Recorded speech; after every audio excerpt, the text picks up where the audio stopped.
Kita izin dulu ya buka ini ya. Belajar dari pengalaman ternyata dua orang bengap. Ya bicara sebentar langsung udara yang keluar sama yang masuk kurang seimbang.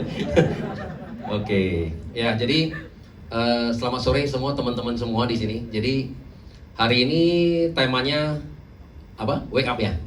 Nah mungkin hari ini saya sharing kalau pengalaman pribadi kan mungkin orang udah banyak yang tahu ya. Mungkin dari dari Zoom-nya saya.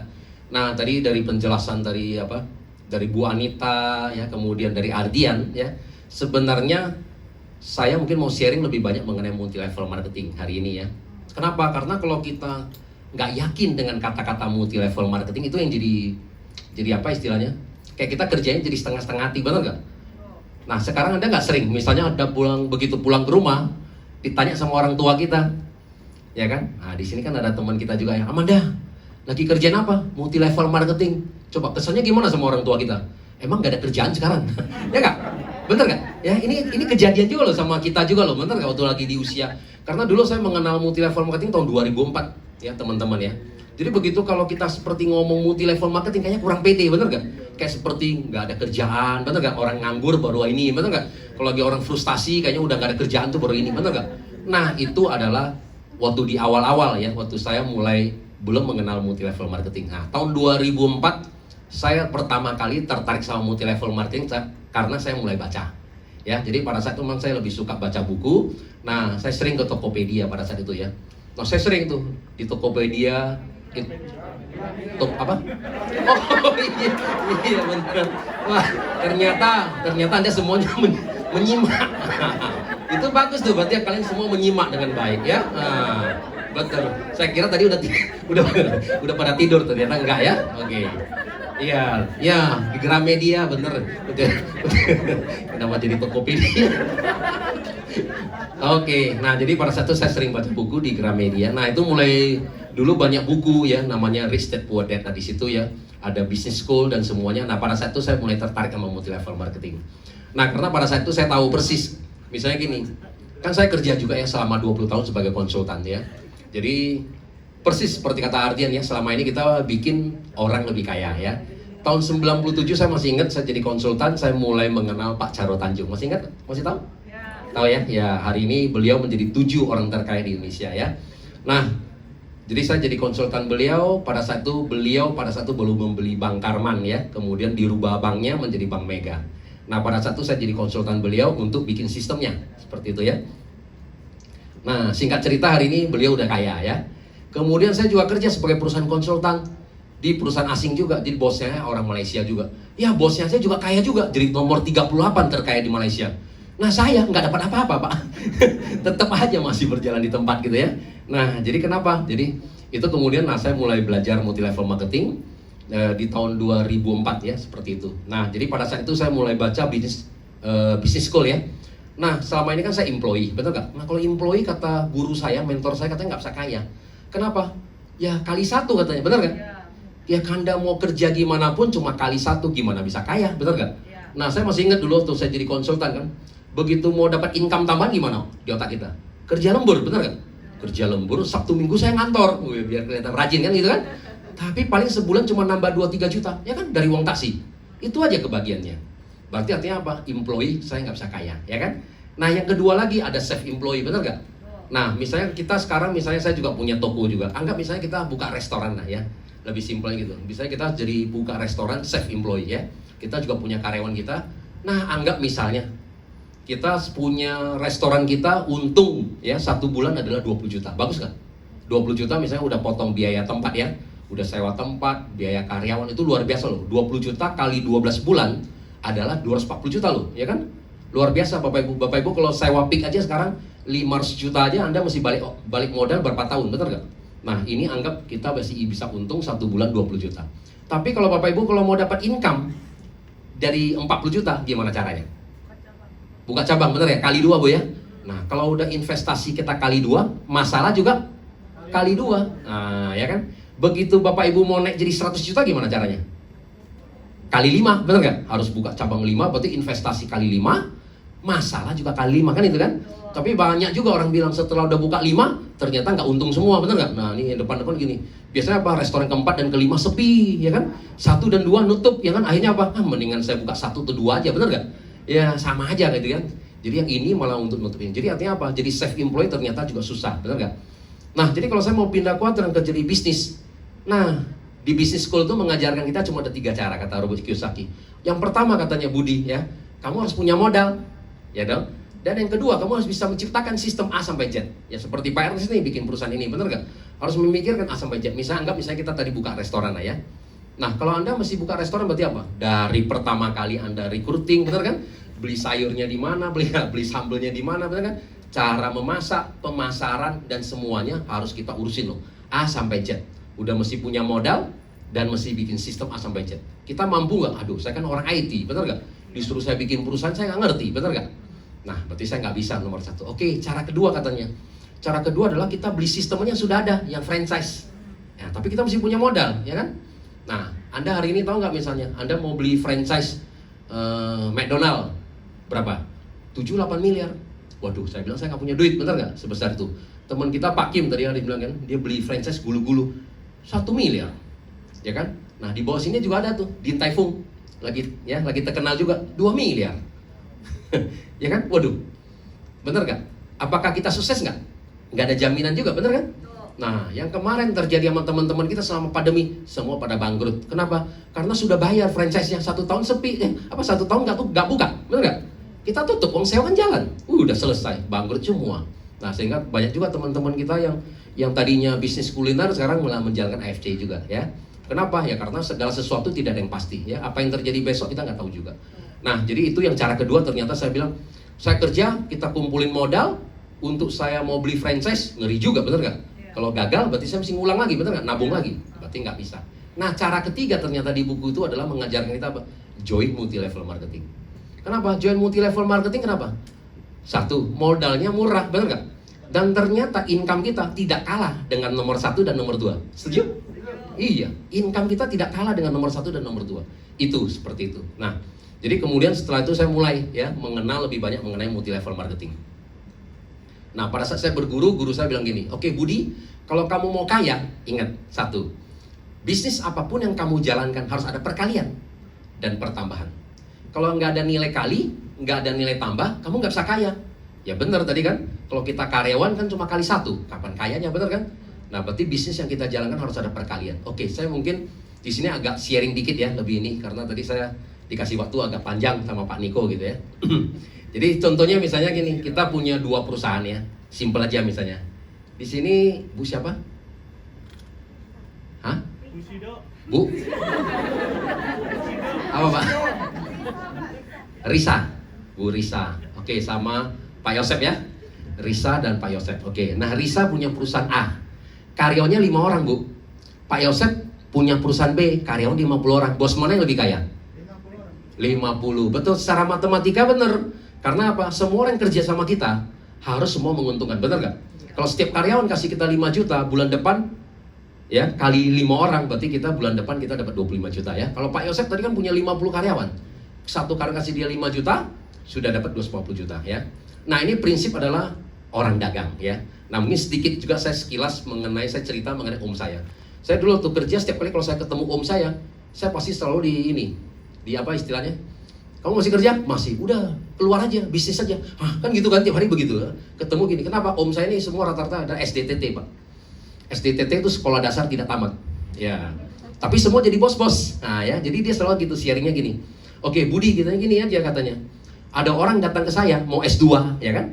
Mau S3, mau lulusan di luar negeri katanya, mau S lilin, pasti saya terima katanya. Gitu ya.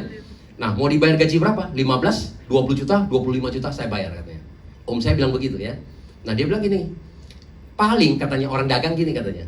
Kalau ternyata misalnya contohnya di sini ada Pak Ikin, nah ya kan Pak Ikin misalnya dia mau bekerja di perusahaan saya, ya kan? Nah, setelah kita interview, oke 20 juta, ya kan? Paling banter, ya kan? Paling banter 3 bulan ternyata Pak Ikin tidak bisa menghasilkan apa? Keluar cut, betul. Tinggal di cut. Sorry Pak Ikin, bener nggak? Anda tidak cocok di perusahaan ini. Tapi ternyata Pak Ikinnya nih ini sangat rajin, bener nggak? Dan bisa mencari uang buat saya, kasih saya 100 juta. Ah, berarti kan saya untung, betul? Jadi bagi orang dagang gini loh, Pak Ikin kerja sama saya 3 bulan tidak bisa menghasilkan. Bagi orang bisnis adalah ya sudah, anggap aja saya kalah judi, bener nggak? Kalah judi 60 juta. Tapi kalau ternyata Pak Ikin bisa menghasilkan 100 juta bagi saya, berarti saya untung 80 juta, bener nggak? Cuma bayar Pak Ikin 20 juta, ya kan? Nah, begitu Pak Ikin udah kerja 1 tahun, bos, Pak Budi minta naik gaji, sabar Pak, ya kan? Tahun depan ada performance review, ya kan? Nah, begitu tahun depan saya performance review, Pak Ikin bagus, yang lain nggak naik gaji loh, hanya khusus Bapak saya naikin gaji, naik 15%. Pak Ikin seneng ya nggak? Saya naikin 3 juta, 23 juta. Pak Ikin seneng, kasih saya 200 juta, bener nggak? Bener, ini yang terjadi, bener. Ya, kadang-kadang kita mikirin begitu, bener. Selama ini kan saya kerja begitu, kasih bos. Iya. Tiap kali kalau saya protes, bos saya naikin gaji 1 juta. Saya ribut lagi, naik 1 juta. Saya ribut, saya nggak ribut, dia nggak naik gaji. Iya. Padahal saya kasih dia berapa miliar, makanya jadi orang kaya dia. Ya kan? Jadi tiap hari kalau saya ribut cuma kasih 1 juta, saya kasih dia berapa miliar. Oke? Nah seperti itu. Jadi artinya apa? Kita cuma naikin Pak Ikin 15%, 23 juta. Pak Ikin menghasilkan saya 2 juta. Ya, saya akan cerita lebih banyak mengenai, biar Bapak Ibu tahu konsep multi level marketingnya di mana ya. Oke, itu yang terjadi di pendidikan di Indonesia. Kenapa? Karena di Indonesia di mana-mana juga kita dididik selama ini adalah sekolah yang bagus, setelah itu bekerja di perusahaan yang bagus, ya hanya membuat orang jadi kaya. Benar Bapak Ibu?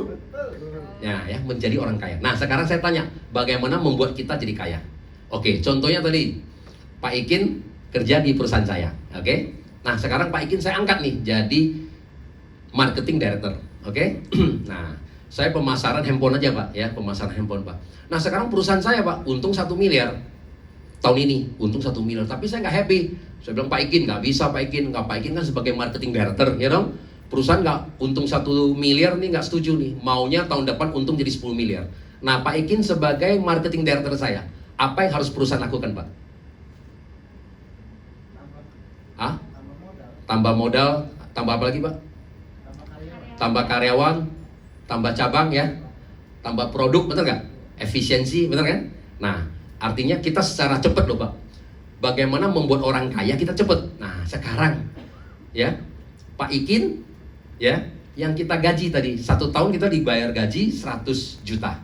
Nah, tahun depan Pak Ikin mau punya income jadi 1 miliar. Apa yang harus dilakukan sama Pak Ikin? Kan Pak Ikin tadi dibayar gaji. Ya, kalau dia membuat saya jadi kaya cepat dia, Pak Hayan, Pak Budi kamu harus nambah cabang, ya kan? Nambah produk, ya kan? Promosi, bener gak? Bla bla bla, efisiensi, bener kan? Dan segalanya lah. Bagaimana perusahaan yang tadinya untung 1 miliar bisa untung 10 miliar. Oke? Nah, tapi kalau untuk diri kita sendiri tadi Pak Ikin dibayar 100 juta 1 tahun ini. Tahun depan dia mau naik jadi 1 miliar. Gimana caranya? Apa yang harus kita punya? Oke, mungkin agak bingung semua ya. Oke, saya bicara mengenai alat bantu. Oke, jadi contohnya misalnya apapun yang kita lakukan harus punya alat bantu. Karena zaman sekarang kita bukan zaman kerja keras lagi. Contoh misalnya kita dari sini nih, ada pulau A, kita mau nyebrang ke pulau B. Kalau kita namanya kerja keras, berarti apa? Kita berenang, benar nggak? Kalau kita berenang ke sini, bisa nyampe, bisa enggak ya. Anda ke Manado tadi kata Pak Ardian ya. Kita kalau ke Manado, depan kita semuanya pulau Bapak Ibu, benar nggak? Kalau berenang nyampe nggak? Tunggu mati dulu, bener gak? Lihatnya semua dekat, bener kan? Kalau kita berenang kan berarti kita udah bisa kram, kita bisa mati dulu sebelum kita capai tujuan. Berarti kita apa? Harus pakai alat bantu, bener gak? Nah, kita nggak mungkin kerja keras, berarti kita harus kerja smart, oke? Nah, pakai alat bantunya apa? Berarti kita harus bikin perahu, bener gak? Ya, harus bikin perahu, harus bikin dayung, bener kan? Pakai layar, ya kan? Pakai bantuan angin, ya kan? Nah, kalau punya uang kita beli mesin, bener gak? Tujuannya mempercepat kita ke tujuan kita, oke? Itu alat bantu kita. Nah, kembali lagi ke Pak Ikin. Kita dibayar gaji 100 juta. Atau Bapak Ibu semua sama lah ya, dibayar gaji 100 juta tahun ini. Tahun depan mau jadi 1 miliar income Bapak Ibu. Alat bantu Bapak Ibu apa?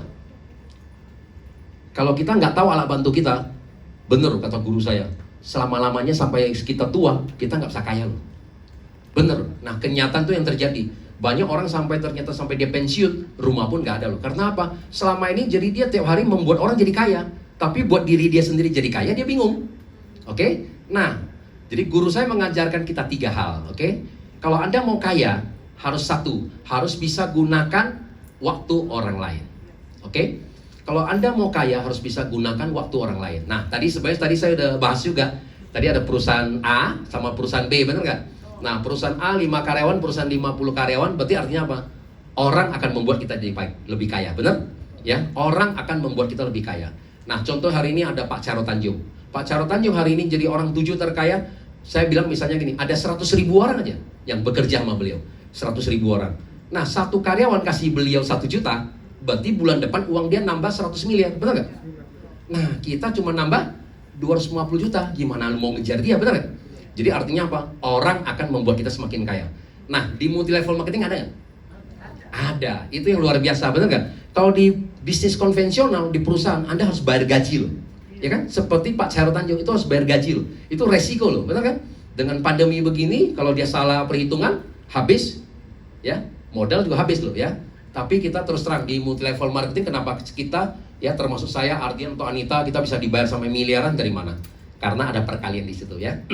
Nah, member-member semua ini mengejar impian masing-masing, benar nggak? Kan kita semua mengejar impian masing-masing. Kita cuma kebagian apa? Saya cuma kebagian sedikit, tapi dari banyak, benar nggak? Kalau satu orang kasih saya 100.000 aja, kalau ada 10.000 member, ya makanya setiap bulan saya terima 1 miliar, gitu loh, kira-kira gitu ya. Dan saya nggak perlu bayar gaji lagi. Oke, jadi itu pertama ya. Kalau Anda mau kaya harus bisa gunakan waktu orang lain. Di multi level marketing ada. Tapi kalau Anda bisa dari bisnis konvensional, Anda bisa jalanin, silakan. Ya, saya nggak bilang ini yang terbaik juga. Tapi maksudnya kalau Anda nggak punya, ini solusi yang terbaik, gitu ya. Itu yang pertama, harus bisa gunakan waktu orang lain. Yang kedua, harus bisa gunakan uang orang lain. Betul. Jadi kalau perusahaan sekarang, perusahaan mau tambah besar, itu nggak mungkin lagi nunggu modal, bener nggak? Misalnya contoh nih, saya baru punya perusahaan A, kemudian saya mau ekspansi, saya mesti tunggu dulu, untung ya kan, kumpulin uangnya baru saya ekspansi, mau sampai kapan, bener nggak? Nah, makanya sekarang adalah partnership, bener nggak? Kerjasama, kolaborasi, bener nggak? Seperti itu. Kemarin saya baru dengar juga Tokopedia yang startup company aja sama Gojek aja, ya berpartnership juga. Kenapa? Akan membuat lagi bisnis lebih besar lagi, seperti itu. Jadi artinya perusahaan-perusahaan besar juga seperti itu ya. Nah, dan kemudian apa? Salah satu apa? Hutang bank juga, pinjaman itu membuat mereka jadi besar ya. Nah, kadang-kadang kita salah. Misalnya apa, orang tua kita mengajarkan kita gini, Budi, kamu jangan pinjam uang ya. Kalau pinjam uang di bank habis loh, ya kan gitu kan? Ini kan kita sering dengar begitu. Nah, kalau Bapak Ibu kalau pinjam uang untuk beli liabilities itu salah. Apa yang dimaksud dengan liabilities? Kita beli untuk handphone kita ya, mau show off lah ya. Kan sekarang gaya-gayaan, betul nggak? Temen gue ganti baru, gue juga mesti ganti baru lah. Tapi kredit ya kan. Nah, atau kemudian apa? Beli mobil, beli rumah yang kita tinggal, itu semua adalah kategori liabilities. Berarti nggak ada uang yang masuk. Nah, itu sebenarnya kategorinya. Rumah masih dibilang masih oke lah ya. Kenapa? Karena asetnya masih bisa naik ya. Tapi kalau namanya mobil, Anda beli sekarang 5 tahun kemudian udah tinggal setengah ya, seperti itu ya. Nah, jadi yang lain semua akan cenderung turun ya. Nah, itu yang kita nggak boleh. Tapi kalau kita beli aset untuk bisnis kita, boleh nggak? Boleh Bapak Ibu. Jadi kalau Anda tanya Pak Charo Tanjung, hutang berapa? Kalau dia bisa bilang, iya kan saya hutang, orang kasih saya hutang 100 miliar, bangga loh. Orang makin kaya, kalau dia semakin banyak orang kasih hutang, dia semakin bangga. Kenapa? Karena satu, saya dapat uang 100 triliun. Paling gampang, orang pinjaman banknya, pinjaman dari luar negeri murah, cuma 3%, 10 tahun cuma 30%. Ya kan, dapat 100 triliun, saya buka lahan baru aja, ya kan, buka lahan baru, saya jadi developer, saya develop, itu bisa naik 5 kali, 10 kali, bener gak? Orang bayarnya baru 30% 10 tahun, gimana nggak jadi kaya, ya? Jadi uang akan membuat kita jadi semakin kaya Bapak Ibu, bukan uang membuat kita semakin susah, uang akan membuat kita semakin kaya. Ada nggak di multi level marketing? Ada juga Bapak Ibu. Saya masih ingat waktu di Januari ya, Pak Niko nih GM kita, soalnya kan saya nggak bisa lihat sales ya, ada berapa ya di bawah saya. Nah, Pak Niko bilang, omsetnya Pak Budi ada 250 miliar di Januari, ya kan? Saya kalau usaha sendiri 250 miliar, bodoh, saya mesti punya modal berapa triliun, bener gak? Nah, saya kemarin sama roadshow sama mereka ya, sama Pak Niko, sama ada Pak Ernest dan lain-lain juga ya kan? Kita nginep di JW Marriott, ya, JW Marriott kita nginep. Saya cuma isengnya kira-kira okupansi berapa persen gitu ya. Paling banter Pak, 1 bulan omset mereka cuma 10 miliar. Nah, kalau 10 miliar, omset saya 250 miliar, berarti saya harus punya 25 hotel JW Marriott, bener nggak? Berarti itu kalau kira-kira itu mungkin adalah Asia Pasifik loh, ya kan? Bener nggak? Nah, kalau saya mesti buka sampai 25 hotel JW Marriott, nggak mungkin juga gue nggak punya uang, bener nggak? Nah, tapi di multi level marketing kita bisa. Dari mana? Omsetnya itu semua kan dari kita semua, bener nggak? Ada orang yang join Ruby, ada yang upgrade, bener kan? Nah, ada yang join Diamond, itu totalnya menjadi 250 miliar, ya kan? Dan kemudian perusahaan membayar saya 1 miliar. Besar nggak komisinya? Kecil Bapak Ibu. Soalnya di sini ada owner, saya bilang kecil. Kecil Bapak Ibu. Iya, kecil. Soalnya apa? Kalau dibagi 250 miliar cuma 0,4% loh Bapak Ibu, benar nggak? Iya, 1% juga nggak ada Pak. Ya, kalau 1% berapa? 2,5 miliar, benar kan? Nah, jadi kita cuma dibayar 0,4%, ya kan? Nah, saya kebagian 0,4%. Nah, nanti Pak, protesnya Bapak nanti Pak. Nanti ada Pak. Protesnya Bapak nanti Pak. Di episode berikutnya Pak. Ya, nah, jadi 0,4 dapat saya. Ardian juga dapat 0,4% gitu lah ya. Jadi sebenarnya yang terbesar di mana? Nah, terbesar adalah semua yang di bawah. Nah, makanya tadi kan kata fairnya apa? Siapa yang kerja dapat uang lebih banyak. Bener, karena member itu apa? Dari sponsor Anda dapat 16,7% Bapak Ibu. Ya, kalau Anda pernah bisa berhitung ya, 16,7%. Dari pairing Anda, 3,3, 3,3, 6,6 juta yang uangnya masuk, perusahaan cuma keluarkan 300.000, 4,5%, satu pairing. Nah, Anda bisa berapa kali pairing? Ya, itu yang sebenarnya terbesar kan. Kalau kita udah kebagian 0, tapi kita dari jumlah banyak ya, sehingga kita jadi besar. Oke? Nah, jadi untuk jadi kaya harus bisa gunakan waktu orang lain, ada di multi level marketing ya kan. Yang kedua, gunakan uang orang lain, ada juga di multi level marketing. Yang ketiga, gunakan pengalaman orang lain. Nah, jadi kalau sama perusahaan-perusahaan seperti Pak Cairo Tanjung ya, dia yang membayar kita sebagai konsultan, tujuannya apa?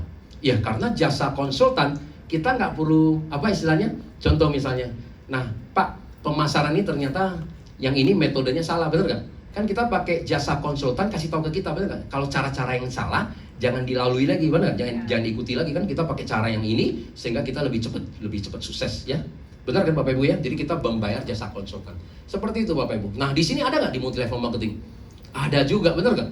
Nah, kita pakai jasa pengalamannya Pak Ernest, benar nggak? Pak Mike, Pak Niko, nggak perlu kita bayar loh, benar nggak? Perusahaan yang lain harus bayar kita berapa miliar, benar nggak? Di sini kita nggak perlu ya.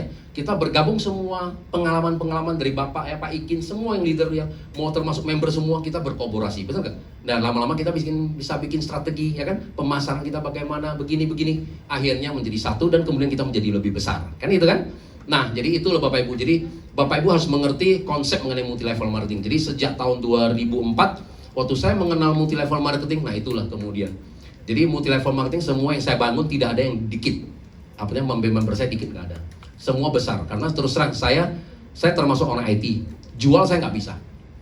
Jualan, aduh saya nggak bisa Bapak Ibu. Saya jualan tuh paling gengsi loh. Ya, orang kalau saya udah tawarin dia diem aja, saya diem juga. Iya, makanya salah satu caranya adalah kata Pak Ardian, gimana caranya membuat orang ketakutan, ya kan? Nah, akhirnya apa? Gua mulai tuh pakai quantum resonance magnetic ya. Nah, salah satunya dapat Pak Ginoli tuh ya. Mana Pak Ginoli tuh? Pak Ginoli pertama kali saya sama Bu Novi presentasi. Selesai, bisnis bagus. Dia diem aja Pak.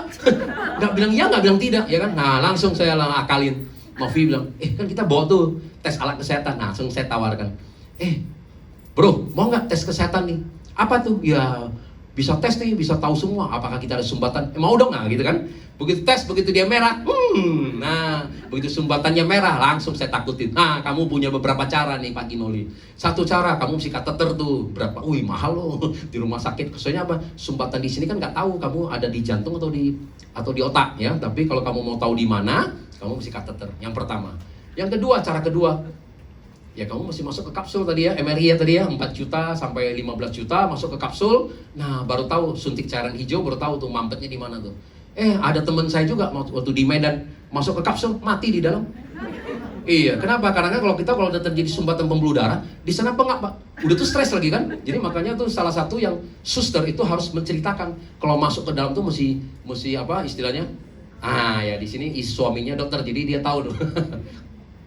Ternyata ada juga yang mati di dalam. Wah, makin takut ya kan? Nah, yang ketiga, Anda cari dokter Terawan tuh ya, yang sekarang bekas menteri kita ya kan? Nah, itu disemprot tuh ya kan, sekali semprot bisa ratusan juta, bener nggak? Sekali semprot juga nggak langsung, ya bisa beberapa kali. Nah, tapi kemarin kenapa ditolak sama IDI, Ikatan Dokter Indonesia ya? Kenapa? Karena alatnya dia tuh belum pernah diuji klinis ya, namanya disemprot dengan tekanan tinggi, kalau pecah ya mati juga Anda lewat. Atau Anda mau konsumsi subarasi, ternyata oke, tinggalin 2 kotak deh. Ternyata dia mampunya itu ya, tinggalin 2 kotak tuh akhirnya jadi member dan hari ini udah jadi shogun ya. Kenapa? Ya itu. Ada lagi Pak Klin juga sama, itu semua juga sama, satu persatu mesti ditakutin baru ini. Iya, kalau ditawarin bisnis mah aduh susah. Jadi kadang-kadang kita mesti pakai trik juga ya. Nah, ini kira-kira sekilas lah mengenai gitu ya. Jadi kita sharing. Nah ini Bapak Ibu, jadi di network marketing itu ada tiga hal ya yang bisa membuat kita jadi kaya. Ah itu loh. Jadi kalau Anda benar-benar yakin, kalau Anda punya solusi lain silakan. Tapi kalau enggak, ya udah. Ini yang solusi yang paling tercepat yang menurut saya. Seperti itu ya. Jadi kita bisa gunakan waktu orang lain, uang orang lain, dan pengalaman orang lain. Nah, jadi kalau benar-benar Anda pahami ini dan Anda bisa sharing, berbagi kepada timnya Anda juga, timnya Anda kan akan menjadi besar, benar nggak? Karena selama ini kan memang saya lihat juga tim-tim kita sekarang ini banyak juga orang-orang baru ya. Karena orang-orang baru ini banyak belum punya pengalaman juga di multi level marketing ya. Nah, karena mereka anggap nih seperti ini, kayak seperti ini bisnisnya rendahan ya. Tapi kalau Anda udah yakin, waduh luar biasa ya, seperti itu ya. Nah, mungkin itu aja sharing hari ini. Semoga bermanfaat ya. Terima kasih semuanya, saya kembali kepada Anda.